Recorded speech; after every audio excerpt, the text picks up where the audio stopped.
You know, sometimes we can find ourselves getting too connected with self. So connected that we forget the fact that we need others.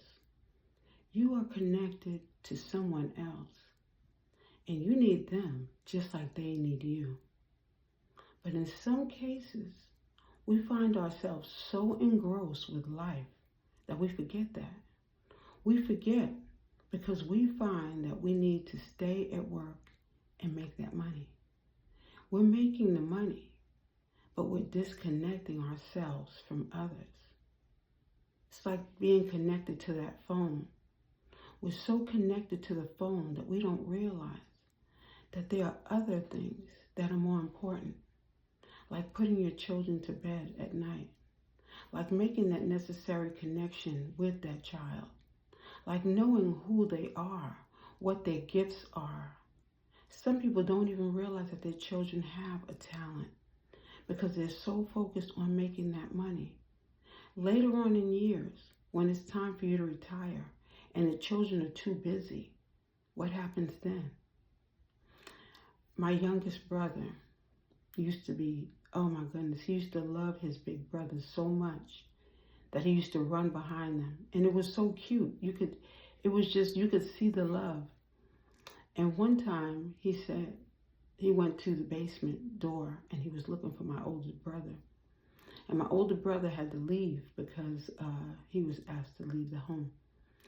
And he went to the door and he finally was able to reach the door and turn the knob. When he finally got the door open, he said, "Doe! Doe!" And he really expected my older brother to be there, but he wasn't. He could not be there.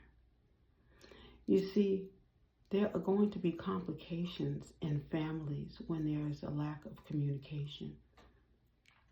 That lack of communication was a burden to my youngest brother, yes, because he really wanted that closeness. He wanted to see his big brother.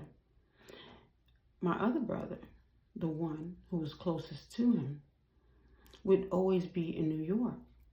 And he did not have time to spend after a while with my youngest brother as well. So he became lonely and he decided that he was going to find friends. Sometimes when you find friends, some of the friends aren't really friends. They don't really know how to be friends. And this is grade school, so, what do they know? You sometimes find that when you don't have that connection, you look for that connection. That's the reason why gangs come about. A person says, you know what?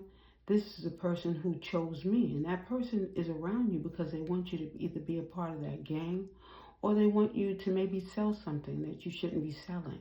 Or maybe they might give you some advice that's not so sound, so you follow them and find yourself in trouble. You see, we are all connected, but we still have to be, we have to be conscious of the friendships that we choose. We have to be conscious of the people that we choose to be in our lives. You can choose anyone, or they can choose you, but you have to look at what it is that they are coming with. Some people come with baggage, and they lead you in a negative state. Some people come with cotton candy, and you get a toothache. Some people come with a gift of love, and you learn just how to love, and you learn how to grow.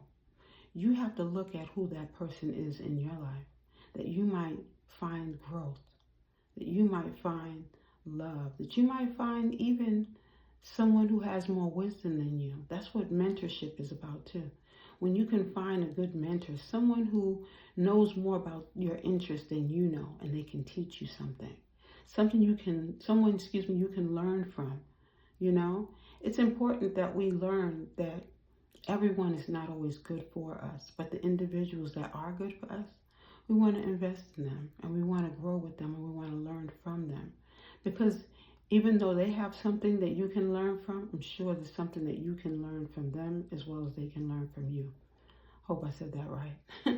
And you didn't get confused. But either way, it's important that we learn that we are all connected. And through this connection, we can grow. Indigo Moon, have a lovely day.